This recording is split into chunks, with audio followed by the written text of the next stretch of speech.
Bé, bona tarda a tothom i perdoneu el retard, però estem muntant una exposició a la sala nostra i se'ns ha endarrerit una mica tot. Per això fem la presentació avui aquí, perquè tenim la sala nostra amb una nova exposició d'en Joaquim Renart, que inaugurem dilluns. Us convido a veure-la perquè és interessant. El dimarts fem portes obertes per Sant Jordi. Bé, per això, agrair molt primer a l'Acadèmia que ens hagi acollit per fer aquesta presentació.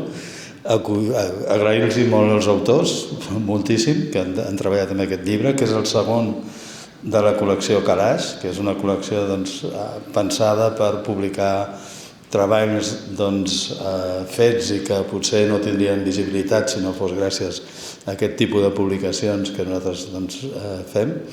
I moltes gràcies al Xavier, que és el coordinador d'aquesta col·lecció, i bé, per portar aquest tema. Jo no tinc res més a dir, passo la paraula amb ells i gràcies.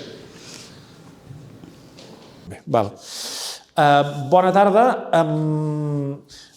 Si no us fa res, trencaré el protocol, perquè és que entre la distància i que, per exemple, vosaltres no us veig gràcies al projector, no cal que vosaltres ho feu, però mira, jo cadascú que faci el que pugui. Reitero les gràcies per haver vingut. Presentem un llibre que ens fa molta il·lusió que hagi arribat a la llum.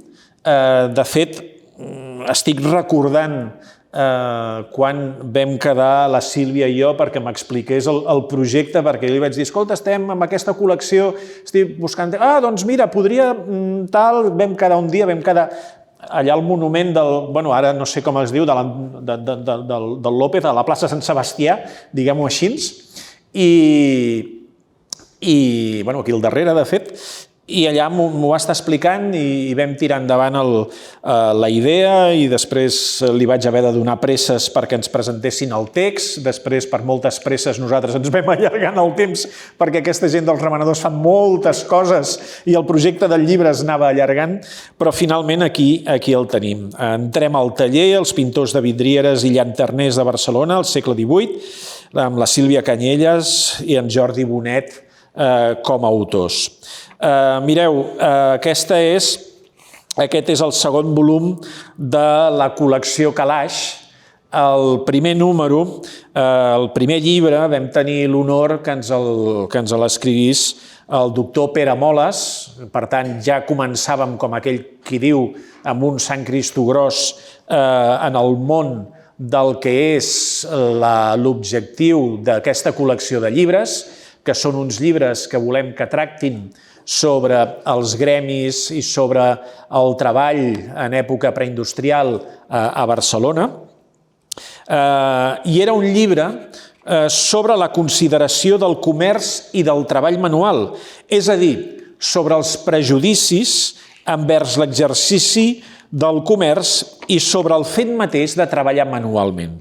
Per tant, en una col·lecció que preteníem que fos sobre, i que és, sobre els antics oficis, sobre els antics gremis i, en general, sobre el treball en època preindustrial, a casa nostra, el primer llibre ens parlava, precisament,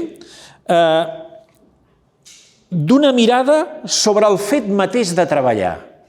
O sigui, realment, ja per començar la col·lecció, vam començar amb una mirada global, amb una mirada sobre el món del treball, que al cap i a la fi és el que ha fet que aquesta ciutat hagi arribat a ser com és.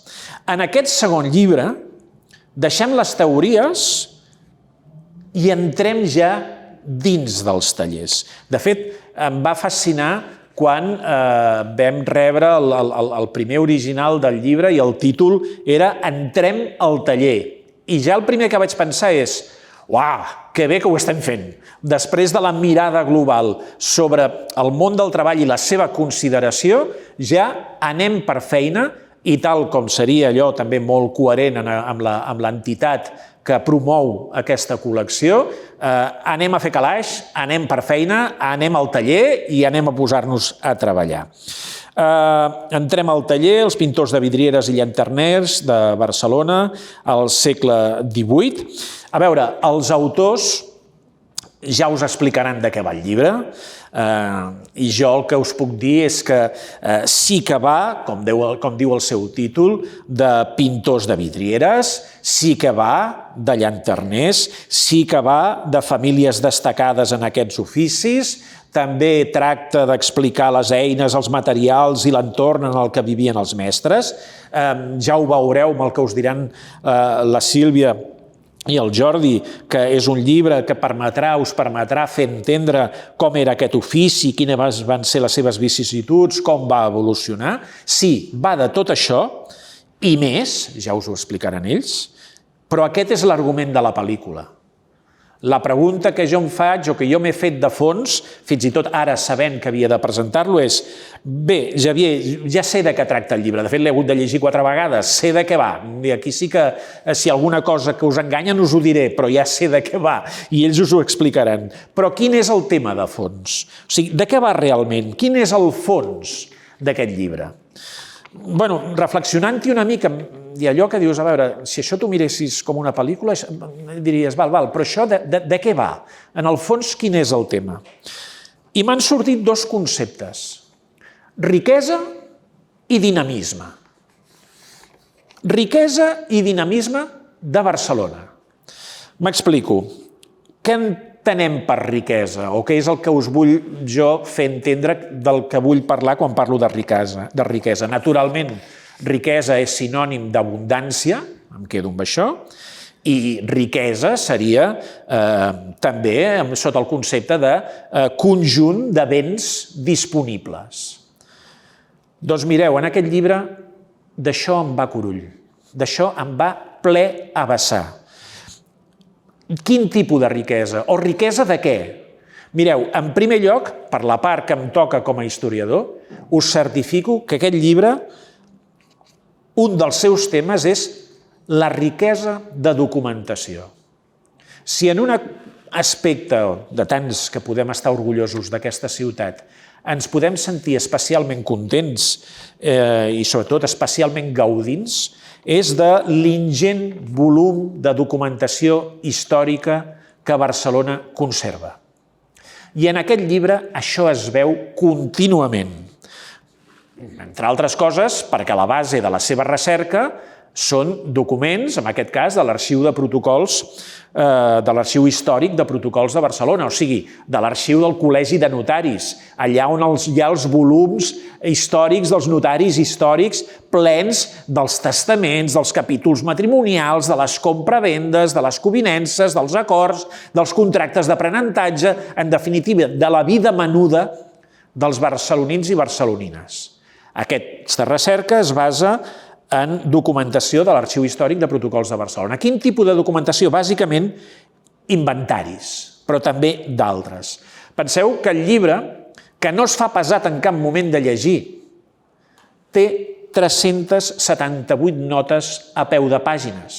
Us ho dic jo, que me les he hagut de mirar una a una amb aquests ullets i amb aquestes ulleres. 378 notes a peu de pàgina, de les quals la majoria són referències documentals. N'hi ha d'altres que no, que a més són molt gruixudes, la qual cosa ha fet que la Pilar vagi de corcoll amb la maquetació, perquè aquesta mania de posar notes molt grans, però que per altra banda no pots explicar les coses si no és amb nota i t'has d'explayar, per tant, ho hem entès perfectament. Però més enllà d'aquestes explicatives tens una abundància de referències documentals molt gran. Què vol dir abundància de documents? Què vol dir abundància de referències documentals? Vol dir abundància de coneixement. I això sí que ho tenim en aquesta ciutat. Gran abundància de coneixement sobre la pròpia història de la pròpia ciutat. I en aquest llibre es reflecteix. Un segon nivell d'abundància o de riquesa és, per un que és historiador i no historiador de l'art, és un gaudi quan veus que en el llibre, en el fons del que t'està parlant també, és d'una riquesa de bellesa, d'obres d'art, tot i que en aquells temps no estaven considerades així. Nosaltres a les vidrieres ens les mirem, les considerem, ells les estudien com historiadors de l'art, nosaltres les tenim molt... Fixeu-vos on ens hem trobat avui. En altres temps hi havia una altra concepció de l'art. però deixant de banda les concepcions antigues està la nostra mirada de present. I només amb algunes de les imatges o amb el conjunt d'imatges que en aquest llibre hi ha, veureu de què us estan parlant. En algunes de les descripcions que en aquest llibre trobareu o en alguns dels esments que fan de vidrieres, d'edificis, de catedrals, d'esglésies que esmenten els autors, tens una sensació de, mentre llegeixes el llibre, doncs mireu, i ara ho improviso, com d'estar en aquesta sala. Tens la sensació que, més enllà de les condicions de treball, de la vida d'aquesta gent, de com era el taller, de com era per dins, esteu envoltats de coses boniques. I en aquest sentit, aquest llibre ens en parla. I després hi ha una altra cosa que a mi m'ha deixat absolutament commogut en aquest llibre, i és una altra riquesa, i és la riquesa de paraules. No em refereixo al fet que el llibre sigui més o menys gruixut, que té una mida estàndard, que està prou bé, el cos de lletra és acceptable i per tant no és un llibre de 500 pàgines o de... No em refereixo a la quantitat. Em refereixo al fet de la abrumadora quantitat de paraules que es refereixen a eines, a estris, a tècniques, a mobles, a peces de roba, perquè, clar, ens parlen dels inventaris de les cases d'aquests mestres vitrallers, d'aquests mestres llanterners. I, clar, hi ha una descripció a la menuda, que de fet ara us ho explicaran ells, de tots i cadascun d'aquests objectes, d'aquestes peces de roba, d'aquests mobles que hi ha a les cases.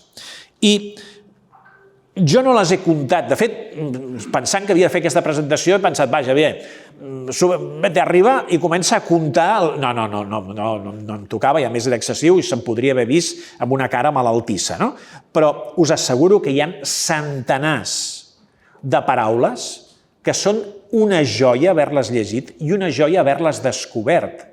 Fins i tot hi ha algunes que reconec en el procés de revisió del llibre no acabava de veure clares i llavors sempre tens un amic fidel, que és el diccionari català-valencià-balear, l'Alcover Moll, que tots coneixem, que és com una mena de lectura obligada abans d'anar a dormir, tots els seus volums sencers, perquè és que gaudeixes amb les paraules. I de sobte comences a descobrir paraules que no coneixies que fan referència, doncs això, a mobles, que no sabies ni quina forma tenien, a peces de roba que no sabies ni que existien ni per on es posaven, o fins i tot a estris, a eines, que dius, mira, aquesta paraula vol dir aquesta eina i aquesta eina serveix per això. Mireu, hi ha en aquest llibre, des d'aquest punt de vista de la riquesa de les paraules, tal quantitat d'elements absolutament d'estímul intel·lectual, compte, que ningú es tiri enrere, és un llibre per tots els públics, es pot llegir bé, està escrit amb molta gràcia, està escrit amb elegància i està ben escrit. I les idees estan ben desenvolupades. Des d'un punt de vista purament de l'escriptura, és un dels llibres en els que he gaudit més revisant i no retocant, sinó allò de la part que has de fer, en aquest cas, d'editor tècnic. Sabeu què vol dir tota aquesta quantitat de paraules? De fet, aquí he fet una separació en un moment determinat. Jo què sé, roba masculina, armilla de tela, baieta, bombosí, cotomina o de cotó, llisa, ratllada o viada, o de cordollats obscurs, barrentina, per l'hivern o blanca de cotó, baló o balona, braguer. El braguer pot ser de drap o de ferro, cobert de cuiro, calces, que poden ser de tela, boret, estamenya, cuiro, vedell, de gorguets, de vellut negre, negres, de vel de monja, de pany obscur, gris, color de brisa, que bonic, o blanquinós. És igual, això només són 3 línies d'una descripció que fa. Podeu disfrutar molt llegint aquestes paraules. Però és que, a més, ja no és les paraules a la menuda, és que hi ha un altre element. Sabeu de què ens parla aquesta riquesa de paraules? En documentació que no són grans tractats, en documentació que és documentació individual de persones normals i corrents com nosaltres. En un moment determinat que una persona es mor, han de fer un inventari dels seus béns, hi ha aquesta descripció i apareix totes aquestes relacions. Això ens parla d'un món, això ens parla d'una societat, això ens parla d'una ciutat on hi ha diversitat. on hi ha matís, on hi ha contrastos, on hi ha diferències, on hi ha disparitats, variacions, graus, aspectes, particularitats. És a dir, no una societat on tot està uniformat, on només pots comprar una cosa d'aquella cosa i cap altra variant més, on hi ha una riquesa de diferències dins d'un mateix producte, dins d'un mateix element, dins d'un mateix aspecte, que et fa veure, com dir-ho, un món, una societat en les que les paraules, i aquí m'ho faig venir bé, venen a ser com les infinites tonalitats que la llum dona als colors dels vidres de les vidrieres i els vitralls quan les il·lumina. És com una mena de cosa iridescent absolutament preciosa. I això és només la part de la riquesa. Anem a la part del dinamisme. Mireu, què entendríem per dinamisme? Hi ha una teoria que admet en la realitat material l'existència de forces internes que no són reductibles a la massa i al moviment. O sigui, que les coses tenen una mena com de moviment intrínsec més enllà de la física, més enllà de jo t'emputxo, tu et mous, més enllà del moviment de les lleis de Newton i de la física i de més, sinó que hi ha com una mena de dinamisme, mai millor dit, doncs de moviment intern. Una altra forma de dir-ho, una força vital, que en alguns casos i en algunes situacions i en alguns aspectes i en alguns àmbits jo crec fermament que és omnipresent. I on veus aquest dinamisme en el llibre? Doncs el veus en elements que podríem definir com alternances. Quines alternances? Doncs, per exemple, amb les preeminències econòmiques dins de les famílies d'aquests tallers o dins dels tallers mateixos. Veus com al llarg de tota l'evolució d'aquests gairebé 100 anys que expliquen els autors d'aquest ofici, d'aquests treballadors, d'aquestes famílies, d'aquests tallers, veus com hi ha famílies que van de baixa i famílies que s'imposen, famílies que agafen el relleu. Sempre dic que la història no s'escriu amb segments continus, sinó que s'escriu amb substrats que es van succeint uns als altres i que se'n van encavallant. Veus alternances i veus continuïtats, que aquí la gent dels revenedors els agrada dir persistències, aquestes generacions que es van continuant unes rere de l'altres en un mateix ofici. Però també veus canvis, és a dir, adaptacions a les mateixes formes de l'ofici i als temps que canvien. Estem parlant d'un segle XVIII que no és en absolutament uniforme, no és el mateix el segle XVIII que ens ve del segle XVII que el segle XVIII que està a punt de projectar-se en el segle XIX. I tot això en un context canviant que fa que la ciutat canviï i que tots aquests canvis és com una mena de moviment continu i de moviment que se succeeix. La gent treballant i fent els seus oficis evolucionen i s'esdevenen canvis. Aquests canvis fan canviar la ciutat, juntament amb altres canvis que són exògens, que venen de fora. I aquests canvis veus com influeixen en aquesta gent també dels oficis. No veureu grans fenòmens històrics o historiogràfics en aquest llibre, sinó que aquest llibre el que veureu són el petit moviment constant que fa avançar i canviar les coses. I quines coses? Què és el que fa canviar? Doncs finalment sempre arribem al resultat final de l'equació. I el resultat final de l'equació sempre té un nom i es diu Barcelona. Aquest llibre, Entrem al taller, els pintors de vidrieres i llanterners de Barcelona, segle XVIII, és una nova expressió, en el fons, d'Antoni de Capmany. Una més. Tinguem-ho clar, ningú que vulgui fer una explicació de Barcelona basada en els gremis no la pot fer si no té, en el fons, integrada aquesta idea de riquesa i de dinamisme, de moviment perpetu, de força i, sobretot, de diversitat que aquesta ciutat sempre ha tingut i que espero que no deixi mai de tenir. Acabo. Això és un acte de presentació d'un llibre. El llibre que anava a dir que teniu a les mans, però encara no el teniu, però que tindreu a les mans, és fruit d'un treball en equip. Anem de lo més palpable, de lo més físic, al més ideal, si voleu dir-li així. Primera, és un objecte físic, és un objecte material, que és producte del bon saber fer, d'un bagatge i d'una marca o, diguem-ho així, d'un bagatge de com es treballa, que és també molt coherent amb la manera de fer d'aquesta ciutat. Està fet per Ediciones Rondas, tenim aquí el Javier Baratek, el seu capdavanter, i creiem, sempre hem volgut, o hem apostat fins ara per ells, perquè fan uns llibres que estan ben fets, uns llibres que no se us desmuntaran, uns llibres en paper de qualitat, i a més, hi ha una cosa que a mi m'agrada, un llibre que a més és suau i agradable al tacte. No hi ha cosa més bonica que estar llegint un llibre i que el llibre, a més, com aquell qui dius, t'acariciï o tu el puguis acariciar. Després, aquest llibre, òbviament, té una aparença formal. Té una coberta, té unes lletres posades en una determinada disposició, uns paràgrafs, unes notes de peu de pàgina dissenyades d'una manera, els noms dels títols, els peus de pàgina, els números de pàgina.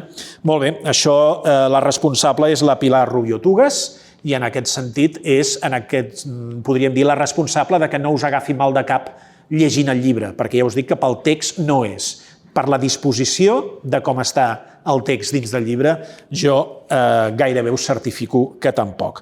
Hi ha hagut una ordenació i una correcció lingüística. Hem tingut, diguem-ne que amb altres llibres hem patit més, i amb aquest llibre no hem patit tant, o no hem patit gairebé gens, però s'ha d'esmentar la correcció lingüística de la Núria García i Caldés, i després la revisió una mica de continguts que hem fet des de Barquinona.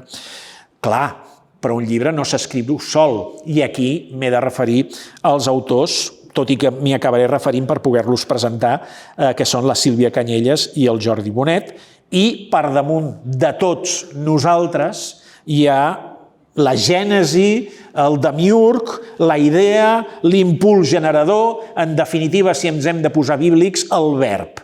I aquí el verb el té l'Associació Antic Gremi Revenedors 1447, que sempre penso el mateix, sense tenir cap necessitat, sense, com aquell qui diu, ningú els obligava a complicar-se la vida, més enllà de la col·lecció de llibres que treuen amb els llibres que es publiquen per resultat de la seva beca, es van liar la manta al cap generant una segona col·lecció de llibres en aquests temps en els que corren, sobre una matèria tan apassionant, tan plena de jocs de trons, oi? De coses d'aquestes, que és els gremis i el treball en època preindustrial a casa nostra.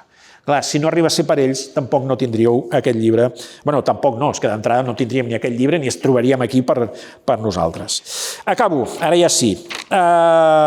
He de presentar els dos autors, la Sílvia Canyelles, doctora en Història de l'Art, llicenciada en Geografia i Història, especialista en l'estudi del vitrall català, una persona d'aquelles historiadores que a mi em serveixen d'exemple, més enllà que em sembla una magnífica persona, com a professional, perquè és de les que justifica la pregunta de «I tu això de la història per què serveix?» Doncs ella t'ho pot respondre de mil i una formes, entre altres coses perquè el coneixement que ella genera divergeix en dues vessants. Una, la pròpia del coneixement teòric, la pròpia del coneixement sobre el passat, absolutament necessari, soc historiador, no puc dir altra cosa, però a més n'estic absolutament convençut com a persona, i després un segon nivell de coneixement, que és un coneixement, permeto dir-ho així, d'utilitat pràctica, ja que gràcies al coneixement que ella té sobre el passat d'aquest ofici, dels vidres, dels vitralls, dels vidriers, de les obres d'art, pot ajudar, donar un cop de mà, assessorar en recerques i en projectes de restauració o de recuperació d'antics vitralls. És a dir, el coneixement del passat posat al servei de les necessitats del present, de la salvaguarda d'obres d'art que en el fons són expressions de nosaltres mateixos. És membre del Corpus Vitriarum de Catalunya i membre de l'Acadèmia Catalana de Belles Arts de Sant Jordi. La seva tesi sobre les vidrieres de la Catedral de Barcelona és imprescindible i si un dia la busqueu per internet veureu un currículum impressionant ple de publicacions i d'assistència a congressos i de més. I després tenim l'autor, que és en Jordi Bonet d'Ahumada, llicenciat en Química, aquí és que més coherents no podem ser.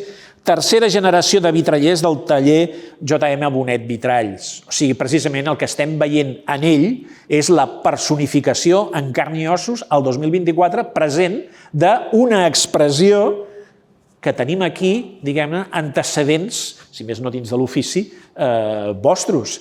Per tant, vaja, que millor no podia ser tot plegat. Una persona que combina la seva activitat diària en la conservació i restauració de vidrieres, allò que dèiem abans quan parlàvem de la Sílvia, també amb projectes d'investigació col·laborant amb historiadors de l'art, amb conservadors i amb físics. Crec que estàs també al campus La Salle de la Universitat Ramon Llull. Fixeu-vos, ha treballat, per exemple, amb els absis de la Sagrada Família a la claraboia del Palau de Justícia i, a més, una cosa que m'ha fet molta gràcia buscant una mica així d'ell, que la veritat és que t'imaginava avui amb smoking, perquè això de ser soci de la Societat Britànica de Pintors de Vitralls, vaja, aquests deuen tenir lògia maçònica i tot. És que m'imagino que deu ser una cosa absolutament exclusiu. Bé, parlaré de vostè a partir d'ara. Ja està, jo ja estic. Són ells els que us han de parlar del llibre. El gaudireu. No hi ha res més aquí. No sé. A mi m'agafes aquí dalt? Sí? Perfecte. Doncs, bona tarda, moltes gràcies per ser aquí tots i moltes gràcies tant a l'Associació de Revenedors com al Xavier per les meravelles que ha dit de nosaltres i del llibre. I penso que una associació com la que representen ells és molt important i tots els diners i tota la inversió que estan fent en cultura és molt, molt, molt, molt interessant. Bé, aquí teniu, t'he posat els dos llibres perquè veiessin els dos del calaix.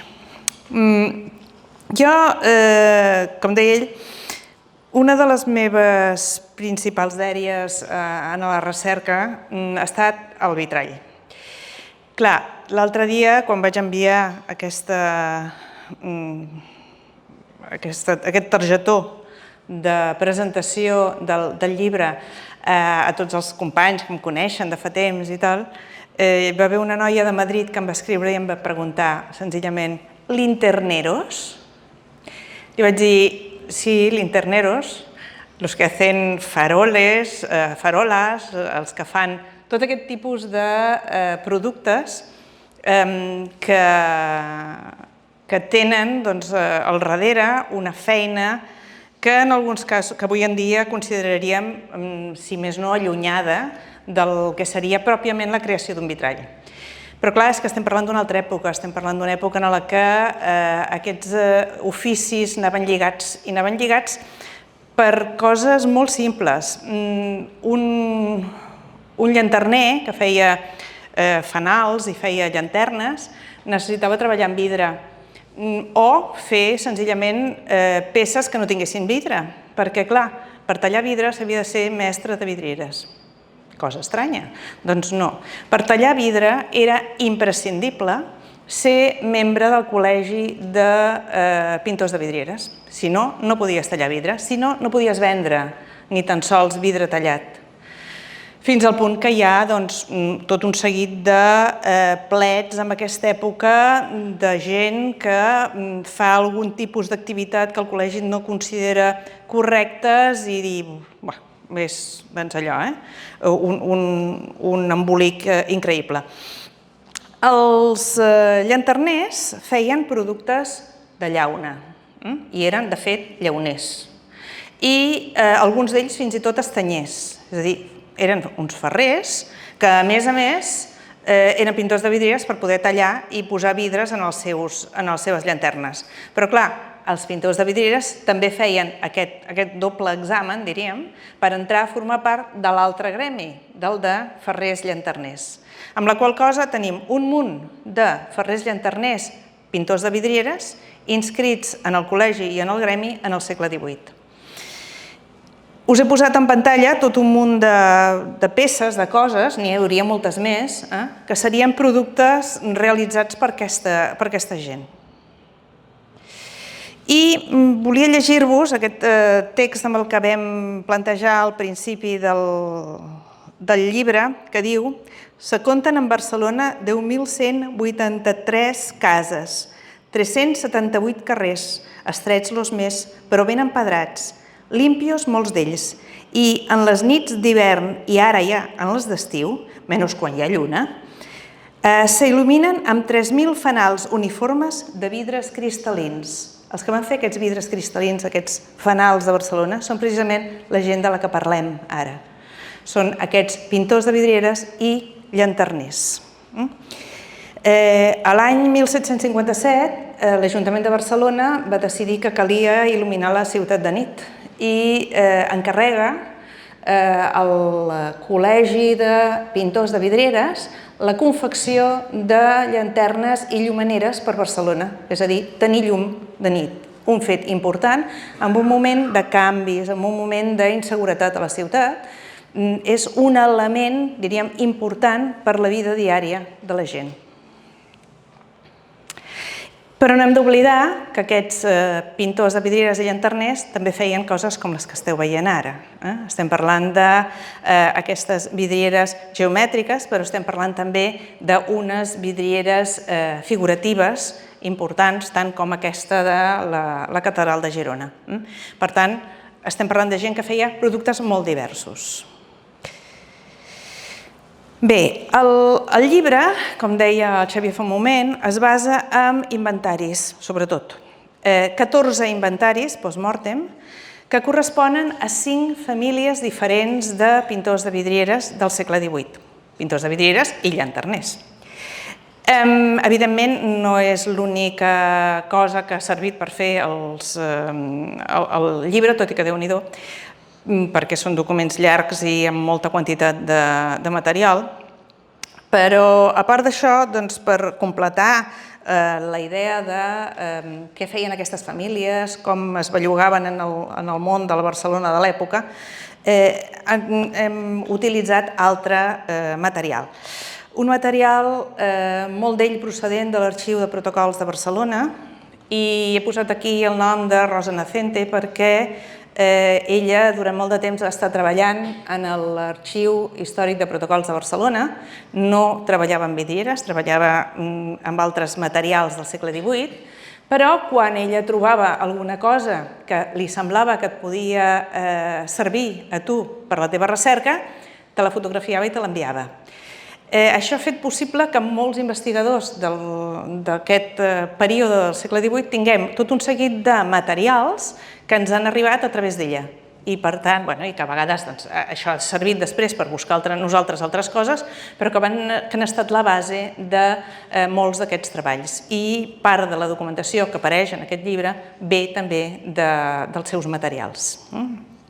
Bé, a part d'això, s'han utilitzat manuals, després el Jordi us parlarà una mica de manuals, sí, oi? Sí. I lògicament, bibliografia, com deia ell, el Capmany no es pot oblidar.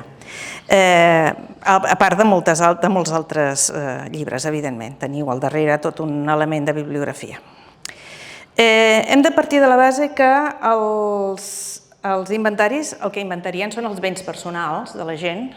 La seva missió no és inventariar l'edifici, saber com és la casa, ni quines estances hi ha, sinó que moltes vegades deduïm en l'estança que estem a partir dels materials que s'estan inventariant. En algun cas sí, en algun cas no sé si es veu res de la imatge que teniu a la vostra esquerra, però és un full d'un dels inventaris, de l'inventari d'un dels Francesc Salàdrigues, el darrer Francesc Salàdrigues, i enmig sí que es veu, suposo que s'arriba a veure, no sé, aquí, que diu a la botiga, no sé si ho veieu.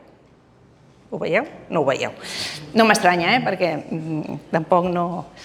Bé, doncs, a part de la lletra, és que el text, o sigui, la pantalleta tampoc no ofereix massa possibilitats, però bé, no passa res. és un d'aquests fulls en els quals hi ha, doncs, diu a la botiga, llavors diu 2 mostradors, no sé què, tal, hi ha tot l'inventari del que hi ha.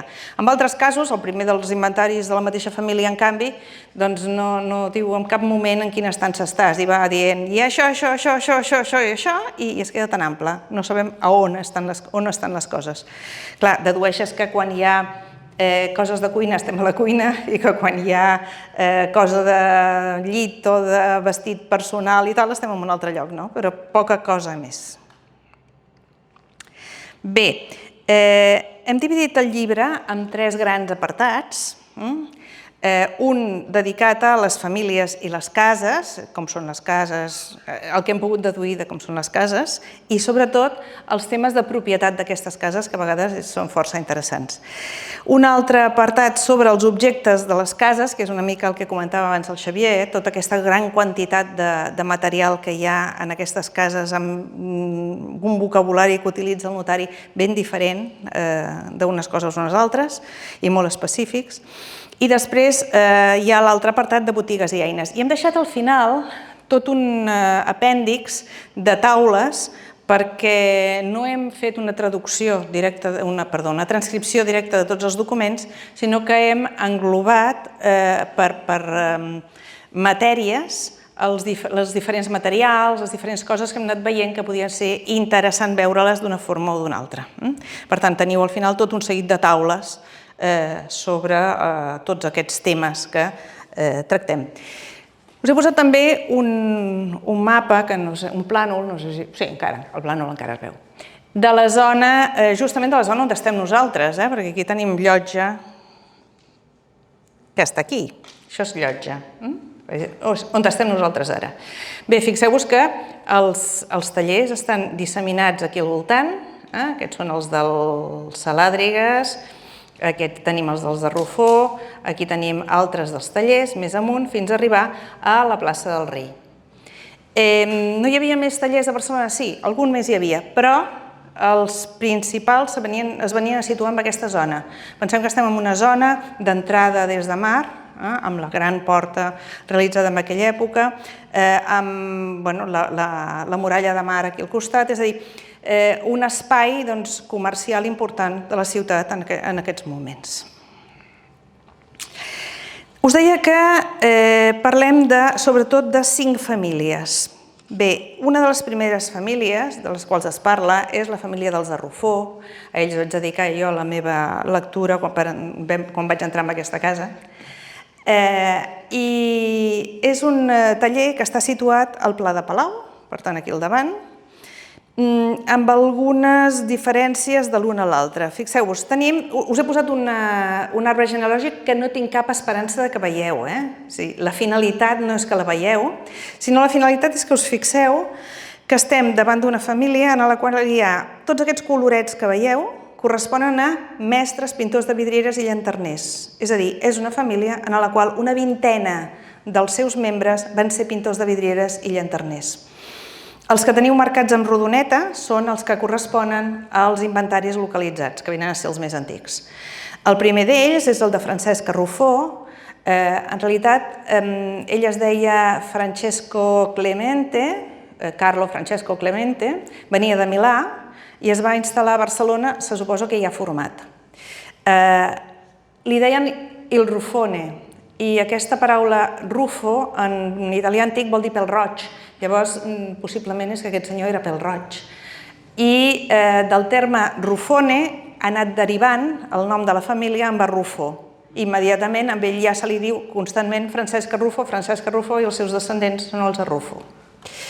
Bé, un dels seus fills, Miquel Rufó, que és el següent que tenim, el següent inventari que trobem, és l'iniciador també d'una altra branca de la família força interessant, perquè entre els seus descendents hi ha, a part dels Amigó que arriben al segle XIX i a finals del segle XIX i principis del XX amb les seves feines de pintors de vidrieres i dels quals tenim una gran quantitat de restes de vitralls en les nostres esglésies. Hi ha també el tema curiós d'una de les descendentes que va aconseguir que el pare fes canviar el nom del marit per seguir el taller, perquè ella no el podia seguir, perquè era una dona i no podia estar al col·legi, d'aquestes coses de problemes de gènere de l'època, que es donen perquè en el col·legi ni tan sols es contemplava la possibilitat que una dona pogués entrar a ser pintor de vidrieres. Bé, el següent que tenim és el germà del Miquel, que és l'Eloi Rufó, del qual tenim restes de vidrieres. A dalt hi ha un dibuixet petitet, que després em sembla que el Jordi posa una imatge d'aquesta mateixa vidriera. Sí, i per tant ja la veureu. És una vidriera que està conservada a Santa Maria del Mar. Per tant, si aneu a Santa Maria del Mar podeu veure vidrieres d'aquesta gent, d'aquest Eloi Rufó. I la tercera que tenim ja de 1818, per tant, fixeu-vos que ens n'anem de 1698 a 1818, per tant, és un segle XVIII una mica allargassat. I aquest 1818 tenim també aquest últim inventari d'un altre Eloi Rufó. Estem justament en aquesta zona i aquí teniu els... Jo no veig res, perdoneu, m'ajupo una mica. Aquí teniu els 4 inventaris d'aquesta família amb algunes consideracions. En el primer dels inventaris la situació diu que és plaça dels Cabrits. Molt bé. La plaça dels Cabrits és justament aquesta plaça que correspon al Pla de Palau actualment. Aquest taller tenia una botiga i tenia... Ja surten coses rares. Recuérdamelo mañana. Va, perfecte. Doncs tenia, dic, una botiga i un sostret, podríem dir un entressolet.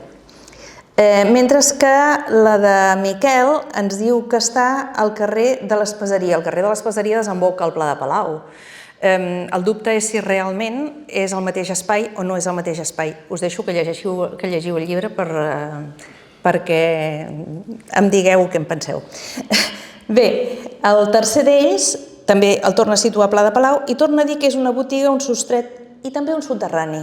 Per tant, sembla que sigui més el de l'avi, dic el del pare. I l'últim que hi ha, el de 1818, ja parla de pisos. Per tant, no queda del tot clar si realment és que van aconseguint pujar pisos, si van comprant la mateixa família pisos superiors o quin és ben bé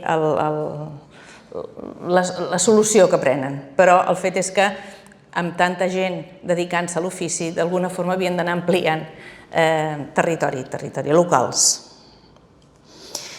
Una segona família interessant és la dels Ferran Senties, també amb problemes amb les relacions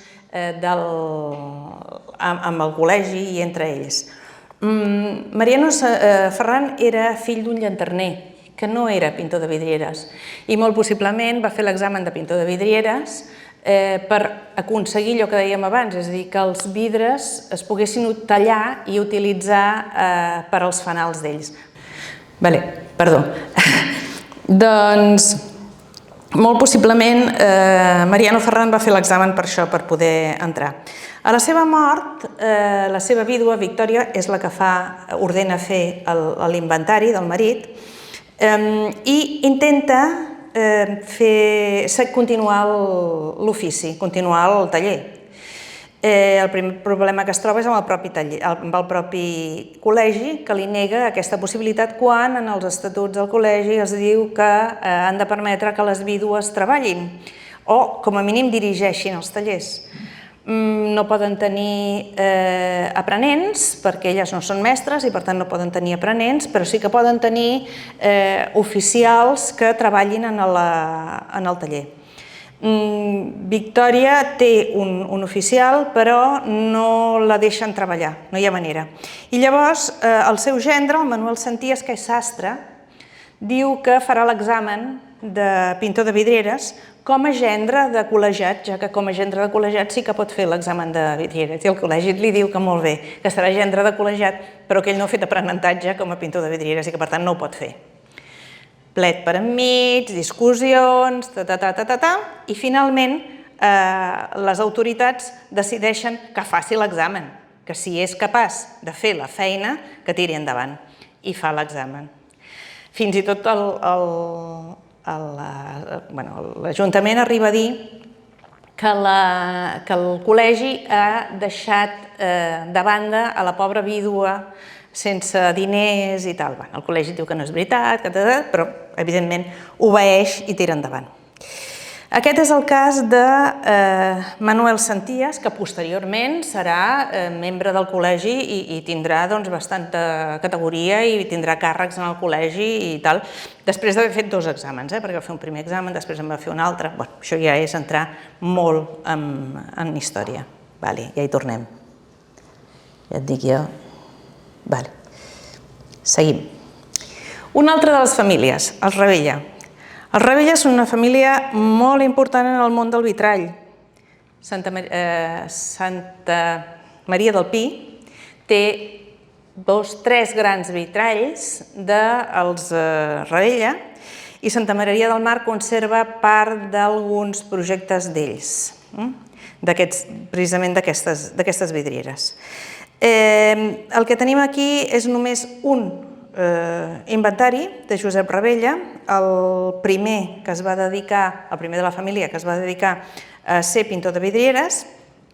El taller el tenia a la plaça de l'Àngel, al carrer Argenteria.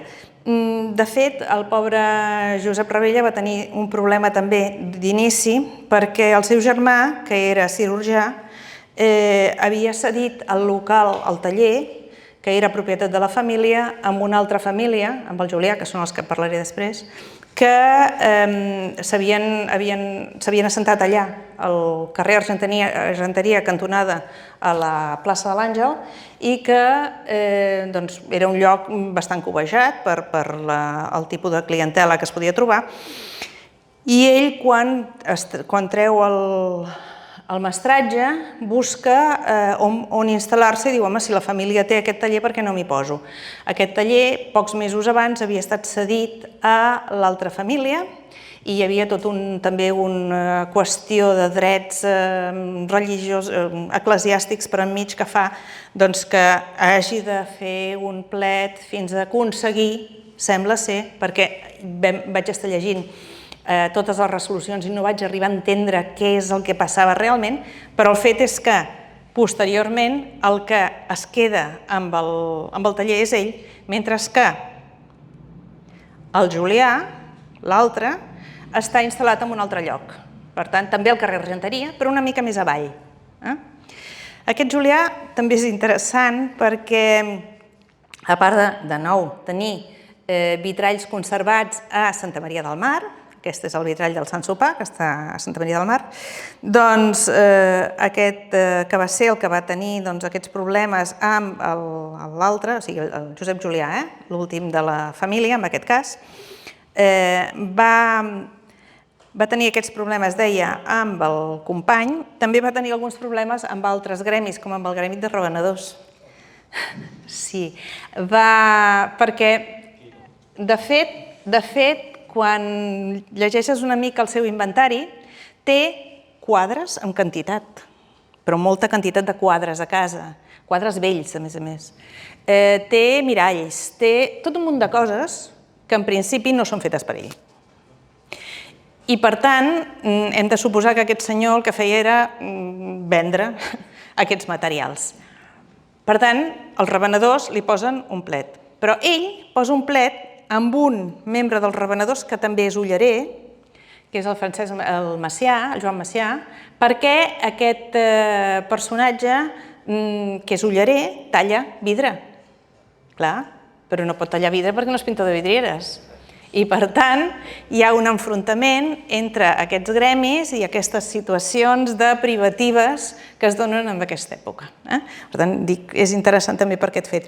I és interessant també pel fet que, fixeu-vos no, que no ho veureu, ell es casa l'any 1752 en segones núpcies, un cop morta la seva primera dona, amb la que també té molts problemes amb l'herència, i es casa en segones núpcies amb aquesta Francesca Garrigosa, que és molt més jove que ell té 70 anys quan es casa amb aquesta noia i mor just l'any següent. Ella es troba amb el taller i fa el mateix que havia fet les altres, demanar, com a vídua, poder continuar el taller. I de nou, problemes amb el gremi, que no ho accepta, i hi ha tot un seguit de moviment fins que un dels oficials que té en el taller decideix fer examen de mestratge i es queda amb el taller. I llavors ja s'ha acabat tot el problema. Perdó, no he dit... Bueno, sí, he dit. Estava al carrer Argenteria, aquest també. La darrera família que volia dir-vos 4 coses d'ella són els Salàdriga, una família bastant més coneguda en el món dels vitralls, perquè aquell vitrall que hem vist abans de Girona és obra d'ells, és obra del Francesc Salàdriga i Coromines. Són una família en la qual 3 dels membres es diuen Francesc Salàdriga i tots 3 són pintors de vidrieres, i el germà del segon d'aquests Francesc Salàdrigues, Bartomeu Salàdriga, també és pintor de vidrieres. Però fixeu-vos que a part dels quadradets que us he posat uns cercles amb Maria Coromines i Maria dels Socors, perquè els inventaris que tenim són els dels 4 homes i els de les 2 dones. I veiem una diferència entre els inventaris de les 2 dones, perquè en l'inventari de Maria Coromines hi entra tot un munt de coses que serien més pròpies dels inventaris masculins. A què em refereixo? No a la roba, evidentment, sinó al tipus d'eines o materials que diuen que són d'ella. Apareixen uns mostradors, uns elements amb aquest inventari, taules de vidrier, que són eines que són pròpies del pintor de vidrieres, i les té ella. L'estructura del taller també ens ve a dir que potser hi havia alguna zona que estava reservada a que ella pogués dirigir el taller d'una forma una mica més amagada. I, de fet, hi ha documentació d'algun client que explica que quan el seu fill està a Venècia, que hi va tot sovint, ella és la que assessora als clients sobre què comprar i com comprar. Per tant, cal pensar que aquesta senyora en realitat feia la direcció del taller. I a més, és que el taller era d'ella, perquè el taller era el pare d'ella. El taller Salàdrigues del carrer de la Fusteria venia, en realitat, del torner Josep Coromines, que és el pare d'aquesta Maria Coromines. Per tant, ve per aquí. Molt bé. En canvi, la Maria dels Socors no té materials d'eines i coses d'aquestes, sí que té, evidentment, productes, perquè és l'última de la família. Maria Coromines mor en un incendi en una casa amb els 2 fills petits, 2 mesos i poc després de la mort del marit. Per tant, encara té molt de material de la botiga que no ha venut o del que no s'ha desfet. Bé, una mica aquí tenim tot això. Us he posat a dalt carrer de la Fusteria, carrer de les Portadores i carrer Sinyàs, perquè, de fet, els Salàdrigues tenien diferents tallers. El taller de la Fusteria és el del Francesc Salàdrigues, del carrer de la Fusteria. El taller del carrer de les Portadores és propietat del Francesc Salàdrigues, però li lloga en el seu germà Bartomeu quan aquest es casa, i el del carrer Sinyàs és el que utilitzen com a magatzem. De manera que els inventaris, en realitat hi ha 4 dels inventaris que són del mateix carrer de la Fusteria, de la mateixa casa, 2 que són de les Portadores, i un d'aquests de la Fusteria inclou també l'inventari del carrer Sinyàs. Per tant, aquest taller del carrer de la Fusteria ens queda molt ben documentat què és el que feien i quina evolució ha tingut al llarg de tot el segle, perquè estem parlant des de principis a finals del segle XVIII. Bé, a part de les famílies, us deia que hi ha un segon apartat en el que es parla de materials i coses de les cases. No m'estendré perquè us ho llegireu. I és aquest en el que explica com són els interiors de les cases, quin tipus de materials tenen, quina quantitat de cortines, com les que tenim aquí, estan separant les habitacions o protegint de l'exterior, si hi ha cortines a joc, si hi ha uns arrimadors de moda xinesca, és a dir, hi ha tot un seguit d'elements que van explicant com són els vestits, com és la roba de casa, com són les joies. És molt curiós, per exemple, llegir l'inventari del darrer dels Francesc Salàdrigues perquè ha recollit totes les joies de la família i en lloc de tenir-les guardades en un calaixet, les té posades en les figuretes que té a la casa, té tot d'escaparates, és a dir, com es diu això? De vitrines de vidre amb figuretes, i aquestes figuretes de verge, de sants i de no sé què, tenen adherides a les robes les joies de la família. Els anells, tot el que correspon a les joies familiars. Hi ha alguns, com dèiem, el cas del Julià, en el que surten molta quantitat de quadres, làmines, fins i tot vidres pintats. Vidres pintats que en alguns casos poden ser obres d'ells mateixos. Es tracta de vidres senzillament esmaltats, la transparència dels quals no és suficient com per ser considerats per posar-los a les finestres, sinó que estan penjats a les parets. Per tant, hi ha també aquests elements. Bé, els objectes de casa amb un vocabulari molt ampli, i després ja hi haurà tota la part de mobles, eines, materials del taller, que us parlarà el Jordi. Jo vull acabar només explicant una coseta. Moltes vegades quan pensem en el segle XVIII i en tots aquests mestres, pensem en mestres amb un nivell intel·lectual o cultural no massa alt. Bé, doncs oblideu-vos-en. Quan parlem, per exemple, del Francesc Salàdrigues, el Francesc Salàdrigues Ferrer és cosí, nebot i net de llibreters. I, per tant, a casa hi ha una quantitat impressionant de llibres de qualitat. I, a més, de llibres que es poden seguir fins avui en dia. Em vaig dedicar a mirar els llibres que hi havia, si es podien trobar a internet, i efectivament aquí teniu una selecció d'alguns dels llibres que tenia a casa seva. També tenia un Quixot i altres coses.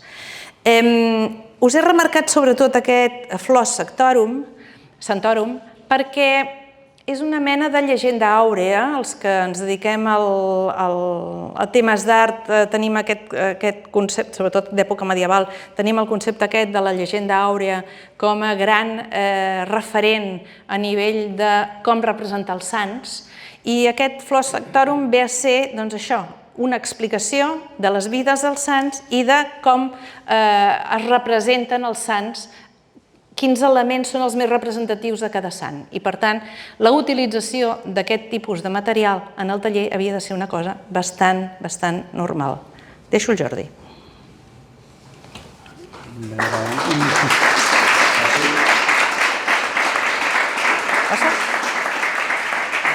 Doncs bé, jo també faré extensius els meus agraïments al Gremi de Revenedors per fer possible la publicació amb aquest format tan fantàstic, que és a tothom que li agrada llegir el més agradable de llegir i el més durador, esperem. Per tant, és un treball amb el que hem treballat moltíssims anys i que ha anat canviant de format, i poder aconseguir tenir-ho amb aquesta excel·lència, la veritat és un orgull molt gran. Moltes gràcies. Moltes gràcies al Xavier també per fer-ho possible, per recorregir-ho i llegir-ho de mil maneres.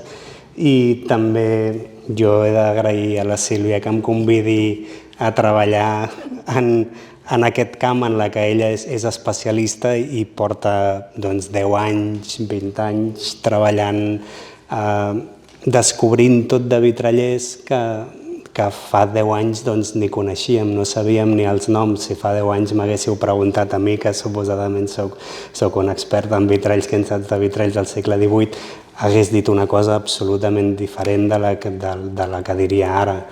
Ara en sabem moltíssim, sabem que era un moment de gran dinamisme, de grans canvis, mentre molt sovint en publicacions antigues trobareu que refereixen al període com un període de decadència. Tot això, tot aquest canvi de visió és gràcies a la feina de la Sílvia. Aleshores direu, bueno, i tu què has fet? Doncs la meva feina ha sigut trobar la relació amb tot aquest llistat d'eines i materials, amb els materials que trobem en els objectes encara ara i vincular-ho també amb els tractats de l'època. Per tant, la meva part ha sigut la part més material, la part més de taller, la part més artesana. He posat aquesta foto del nostre taller. Jo, mentre hi treballàvem, inicialment era un llistat d'objectes, uns quants llistats d'objectes, 14 llistats d'objectes, i constantment em venia al cap que el que estàvem fent s'assemblava molt a la novel·la de George Perec, La vida instrucciones de uso, que és com es descriuen els espais a partir dels objectes que hi ha. És una novel·la, una ficció. En aquest cas no era descriure els personatges, que no eren personatges, sinó que eren persones que havien viscut, vitrallers que havien viscut, amb tots els seus objectes, i com el llistat d'aquests objectes els acabava definint d'una forma molt propera. I potser el més sorprenent d'aquest treball d'història és que és íntim, és una cosa que entres al menjador d'aquests senyors i veus els coberts amb els que mengen, els mitjons que es posen. N'hi ha que són cases molt humils, però en Salàdriga té 40 cadires al menjador, ho dic de memòria, té una quantitat de diners en metàl·lic exorbitant, o sigui que és algú que ha prosperat molt a la vida i li ha anat molt bé. I vam intentar fer dibuixos dels interiors. Sí, hem fet el llibre acabat amb el format que creiem més útil i més aclaridor, però tota aquesta quantitat d'informació, els milers d'objectes, donaven peu a donar moltíssimes especulacions. Hi havia un moment que va dir quedem-nos només amb el que sabem que és veritat i deixem que les especulacions les facin els altres. He posat aquesta foto del nostre taller perquè al cap i a la fi és molt similar a com devien ser els seus. Una de les diferències més grans és la manca d'espai a la Barcelona del segle XVIII i com de poc separada està la vida professional de la vida familiar. És una cosa que també sobta. Pensem que en espais en què es barreja la vida familiar i la vida professional hi ha forns, estan fonent plom, estan treballant amb materials que són tòxics. Tot això devia condicionar molt com treballaven i la seva salut, per descomptat. Però els tallers d'aleshores són molt similars als nostres. Hi ha un taller amb taulells, generalment hi ha tants taulells com professionals. Al segle XVIII sembla que a cada taulell hi treballava un oficial i un aprenent, i després hi ha tots aquests vidres que nosaltres, igual que els vitrallers del segle XVIII, els comprem, no ens els fem. Si m'interromps quan et sembli. Aquest és un dels pocs espais del segle XVIII que es conserva sense haver estat manipulat. És un palau, un castell que està a Suècia, que es diu Skokloster, que és un palau que té espais nobles, decorats i acabats, i té aquest espai que és inacabat. I va tenir un pleit a la propietat i va estar tancat durant molt temps i s'ha conservat tal com estava. És un espai fantàstic per qualsevol que tingui interès en aquest període. I entre les coses que ens conserven aquest espai que estaven construint són les eines d'un vitraller. I aquestes eines que trobem aquí, que són tan pobres, són unes culleres que es descriuen als inventaris, que en els inventaris posen culleres per buidar ploms, que és fondre el plom per posar-ho en un motllo i tornar-lo a estirar. Les altres eines que surten són els molins de plom, que són aquestes eines que ens permeten fer aquestes tires de plom, coneixen els trossets de vidre. Els compassos que serveixen per dibuixar i que com gairebé tota la vidriera del 18 que coneixem és vidriera geomètrica, doncs es dibuixava amb compàs i es tallava molt ràpidament. Aquestes Dues fotos que veieu a l'esquerra són les rialleres del nostre taller, que nosaltres, jo no les he fet servir mai, i deuen ser del segle XX, però la tercera foto és del segle XVIII, de 1709. Són eines que no han evolucionat tal com eren, existeixen exactament igual. Aquestes són les peces que es fan servir per donar la primera forma al plom. Es fon el plom de les vidrieres velles, generalment, es recicla tot en aquest període i es posa dins d'aquests motllos i s'obté un primer perfil. Aquestes rialleres serien les eines exclusives dels vitrallers. Una de les coses que ens sobta més als vitrallers actuals és la quantitat d'objectes que produïen. Com que teníem milers d'objectes, vam voler intentar ordenar-ho, intentar quantificar-ho de forma que clarament quedés reflectit que, per exemple, el Francesc Salàdrigues es dedicava més al vitrall que no pas a la feina de llauner. Tots aquests esquemes gràfics no els vam aconseguir materialitzar d'una forma que fos clara. Per tant, ens van servir per ordenar-nos a nosaltres, però al final els hem publicat només parcialment. Sí que queda clar que el primer Francesc Carrufó és principalment estanyer i té eines d'estany. Ajuda una mica a quantificar el volum dels tallers. Per exemple, en Francesc Salàdrigues té 25 diamants, que és l'eina que fem servir als vitrallers per tallar els vidres. O el nombre de taulells. Fem una estimació que el taller més gran devia tenir uns 8 treballadors, que veient que l'espai era tan petit, doncs és moltíssima gent, realment devien ser espais molt ocupats i molt actius. Aquesta és la mena de llistats que fèiem després de separar tota la part de material i tota la part de matèries primes. Aquí separava una mica les eines, les matèries primeres i els productes acabats. A partir d'això veies una mica com en Julià tenia una diversitat de productes i només casualment mencionava algunes peces de vitraller, però que en general la majoria del que tenia eren com quadres i molts productes acabats.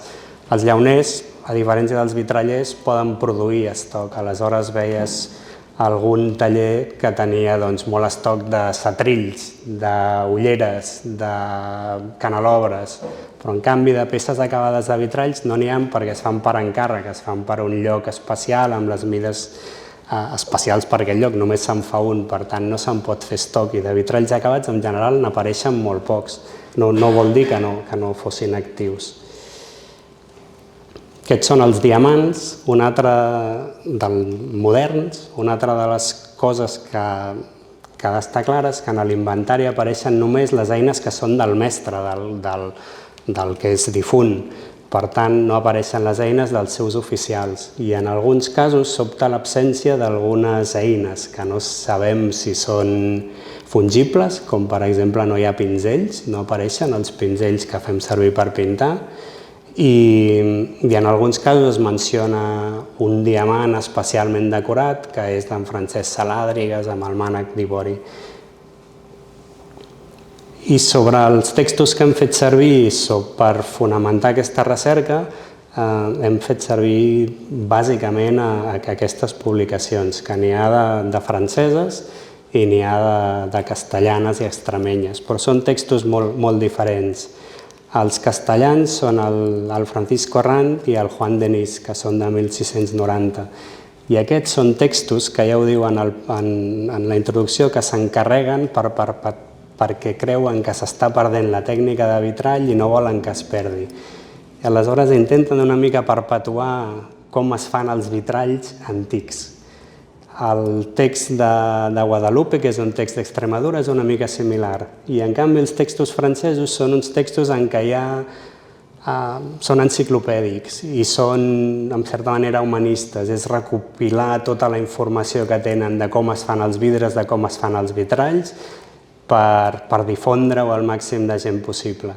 I els tallers que descriuen són tallers que estan satisfent la necessitat dels nous edificis. No hi ha aquesta por de s'està perdent aquest art, sinó que és una activitat moderna. I potser és el text que hem fet servir més, perquè hi ha moltes eines que són exactament iguals, però n'hi ha moltes que han canviat molt. Aleshores, de tant en tant ens trobem materials com l'esmeril o el tripol, que no teníem una referència clara de per què es podia fer servir. I després hi ha algun text que és una mica fora del context, però que continua descrivint aquest vitraller que encara fa de vidrier i de plomero i ojalatero, aquesta publicació castellana de 1881. És un text fora del context, però que continua descrivint el vitraller que fa les dues coses. I aquests són els vitralls de Santa Maria del Mar, d'en Julià, que, si us hi fixeu, són de les poques peces que té pintura. Aquestes cares estan pintades amb grisalles cuites al foc. Una de les avantatges d'aquest treball, quan explicàvem la importància de la història, per als que després hem de tractar els objectes, és importantíssim saber com estaven fetes, quins materials feien servir.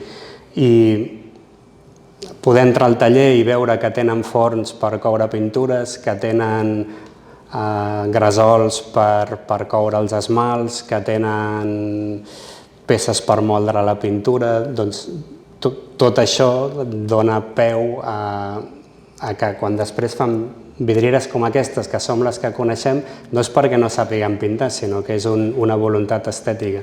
Molt sovint el vitrall més típic que coneixem és aquest en què la composició del dibuix no està feta en pintura, sinó únicament amb el color de les peces de vidre. Aquests també són de Santa Maria del Mar, que és un dels temples que té més vitralls d'aquest període. I dins d'aquests tallers trobem la descripció de tots aquests materials, la descripció dels forns, que no són béns immobles i per tant no s'inventarien, sinó que són estructures d'obra fixes, diguem, que no t'ho pots endur. I el que sí que sobta és que són objectes bastant petits, per tant, quan pintaven vidrieres devien trigar anys a entregar una vidriera acabada, perquè els hi devien cabre 3 peces a cada cuita i per coure una peça trigues un dia, o sigui que devia ser un procés lentíssim. I bueno, clar, ara estaria prohibidíssim, són forns que van amb llenya i que els tens en els baixos d'un edifici en un carrer que no arriba a fer 1,5 metres d'ample. O sigui que quan ho anàvem pensant, devíem pensar, ostres, devia ser tot fum i sutge. Costa una mica imaginar-se tota aquesta activitat en espais tan petits. L'altra part, per mi, interessantíssima és d'on venien aquests vidres. Com us he dit a la introducció, els vidres no se'ls fan als vitrallers, sinó que els compren fets. I aquí tens llistat de vidres de Bohèmia, de vidres de Venècia, de vidres cristal·lins, com una riquesa de molts productes de vidre. La forma més tradicional de fer vidre serien els vidres de manxó, que seria una foto d'aquest forn, que és la forma de bufar vidre mitjançant fer una bombolla i que després es talla i s'aplana. Aquesta seria la forma més tradicional, que és una tècnica romana, és una cosa molt antiga. En aquest període, al segle XVII, es desenvolupa inicialment a Itàlia i després s'ho copien els francesos, el vidre de lastre. El vidre de lastre ja és un procés més tecnològic, que necessites una gran indústria, ja no és un sol artesà hàbil, sinó que necessites tecnologia, necessites una gran taula de coure que costa molts diners, necessites una grua per manipular volums pesats de vidre, i per estirar-lo sobre la taula necessites més temperatura, per tant necessites que els gresols estiguin fets amb material refractari més refinat per aguantar més temperatura. I amb aquest mètode aconsegueixen fer vidres de fins a 2,5 metres. Aquest és el vidre que trobem en els vitralls d'aquest període. A l'esquerra teniu peces que venen del vitrall de Valls, de la Rosassa de Valls, que està restaurada el 1750. Crec que no se sap qui ho restaura. Està assignada la restauració, però no se sap quin vitraller hi treballa. I si us hi fixeu, aquest és un vidre de manxó fet així bufant una bombolla que té com 3 o 4 mil·límetres i aquest tan prim que només té 1 mil·límetre és el vidre de l'astre. Una de les raons amb la que es pot justificar que ens hagin arribat relativament pocs vitralls d'aquest període que veiem que és tan dinàmic és que fessin servir aquests vidres tan prims i que aleshores quan es trenquessin i que quan es trenquessin doncs ja no es reposessin. Però els vidres de l'astre els pots fer de diferents gruixos. En aquest cas el fan prim per construir vitralls. Però una de les altres ocupacions que apareix constantment són els vidres per carruatges. I aquests vidres de carruatges els podies fer quan ja tenies aquests vidres de l'astre que eren prou grans, perquè els manxons més grans fan 90 per 60, hi ha bufadors que poden fer vidres més grossos, però en general haver-ho de bufar manualment limita molt el tamany que pots produir. I una de les proves que fan a la gent que s'examina per tallar vidre és tallar vidres per carruatges, que han d'estar molt ajustats i que en els manuals diuen que els cantos han d'estar polits perquè no es trenquin dins dels marcs. I amb això és una mica fora de la presentació, però per què en tenim tan pocs? Aquesta és la rosassa principal de la Seu de Manresa, que és un vitrall Amigó de 1880 per aquests vols, i hi ha documentació que hi ha un tracte amb l'Ajuntament perquè no han pogut pagar el vitraller i miren de trobar finançament parlant amb l'Ajuntament. I molt probablement el que hi havia hagut abans que hi hagués aquest vitrall neogòtic seria un vitrall com aquest, un vitrall que són vidres clars i sanefes més o menys complicades. Molt probablement, és una especulació. Més enllà d'això que us he dit del vidre de l'astre, que és molt fràgil, l'altre gran eliminador del vitrall d'aquest període ha sigut el romanticisme, el gust pel neogòtic i aquesta mena de neteja de tot allò que no semblava prou medieval en molts temples. Aleshores, molts d'aquests vitralls sabem que hi eren i que en algun moment s'han canviat per sants que semblaven més medievals. I res, amb això estaria. Moltíssimes gràcies. Si hem de fer un resum d'aquest llibre, jo crec que és el dinamisme de la ciutat, el dinamisme del gremi, la riquesa del període, les infinites relacions internacionals que hi ha, comercials, amb influències del món de l'art, i sobretot aquesta proximitat a la gent que es descriu, als vitrallers, a Maria Coromines, que és aquesta senyora que segurament sense el treball de la Sílvia no hagués passat a la història, però que clarament quan es descriu el seu taller té una taula amb 2 calaixos al mig del taller, per tant aquella senyora duia el taller i manava. I en aquest cas diria que qui el llegeixi veurà un retrat molt viu del període. Moltes gràcies.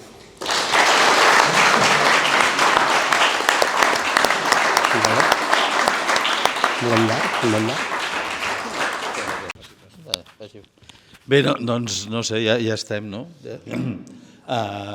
Repeteixo, gràcies a tots per venir i compreu llibres, que per això els fem.